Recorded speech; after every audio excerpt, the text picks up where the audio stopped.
और अब देखिए दिव्यांगजनों के लिए हमारा खास बुलेटिन। ट्रंप के टैरिफ के बीच भारत की जीडीपी ने बड़ी छलांग लगाई है। शुक्रवार को जारी आंकड़ों के मुताबिक चालू वित्तीय वर्ष की दूसरी तिमाही यानी जुलाई से सितंबर में देश की जीडीपी ग्रोथ 8.2% दर्ज की गई, जबकि पिछले साल इसी अवधि में ये आंकड़ा 5.6% था। जीडीपी का ये आंकड़ा बता रहा है कि अमेरिकी टैरिफ का भारतीय अर्थव्यवस्था पर कोई असर नहीं पड़ा। ये जीडीपी ग्रोथ इसलिए बढ़ी है क्योंकि मैन्युफैक्चरिंग सेक्टर में 9.1% की जबरदस्त बढ़ोतरी हुई है। कंस्ट्रक्शन सेक्टर में भी 7.2% की वृद्धि देखी गई।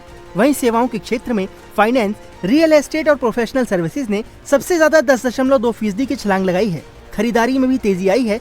कृषि क्षेत्र में भी ग्रोथ हुई है। पीएम मोदी ने कहा, लोगों की मेहनत और सरकार की सुधार पॉलिसी का बड़ा असर हुआ है। कर्नाटक में नेतृत्व संकट को लेकर मचे घमासान पर ब्रेक लगता दिख रहा है। बताया जा रहा है कि सीएम सिद्धरामैया और डिप्टी सीएम डीके शिवकुमार आज सुबह सीएम आवास में ब्रेकफास्ट कर मुलाकात करेंगे। ये मुलाकात पार्टी हाईकमान के निर्देश पर हो रही है। बताया ये भी जा रहा है कि नेताओं का दिल्ली दौरा भी टल गया है। सिद्धरामैया ने सोशल मीडिया प्लेटफॉर्म पर लिखा कि वो अपने रुख पर कायम हैं। उन्होंने पहले ही बता दिया था कि वो पार्टी के वरिष्ठों के कहे अनुसार काम करेंगे। डीके शिवकुमार भी कह चुके हैं कि वो हाईकमान के कहे को स्वीकार करेंगे। अगर हाईकमान उन्हें दिल्ली बुलाते हैं तो वो दिल्ली जाएंगे। पीएम मोदी शुक्रवार को 3 दिनों के दौरे पर छत्तीसगढ़ के रायपुर पहुंचे। पीएम मोदी आज और कल रायपुर के आईआईएम में चल रहे 60वें अखिल भारतीय डीजीपी आईजीपी सम्मेलन में भाग लेंगे। पीएम मोदी सीधे देश भर के शीर्ष पुलिस अधिकारियों से संवाद करेंगे।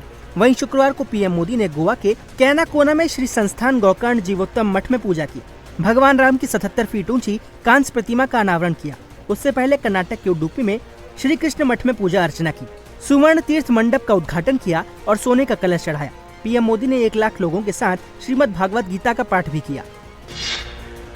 चक्रवाती तूफान दितवा श्रीलंका में तबाही मचाने के बाद उत्तर तमिलनाडु, पुडुचेरी और दक्षिण आंध्र प्रदेश के तटों की ओर बढ़ रहा है। आईएमडी ने इन राज्यों में ऑरेंज अलर्ट जारी किया हुआ है।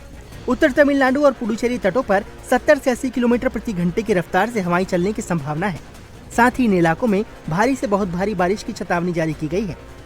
वहीं चक्रवात दितवा लगातार बारिश, भूस्खलन और बढ़ते बाढ़ के पानी के साथ श्रीलंका पर कहर बरपा रहा है। मरने वालों का आंकड़ा लगातार बढ़ रहा है। वहीं कई लोग लापता भी हैं। भारत ने श्रीलंका में ऑपरेशन सागर बंधु के तहत राहत भेजी है। आईएनएस विक्रांत और आईएनएस उदयगिरी राहत सामग्री लेकर कोलंबो पहुंचे हैं।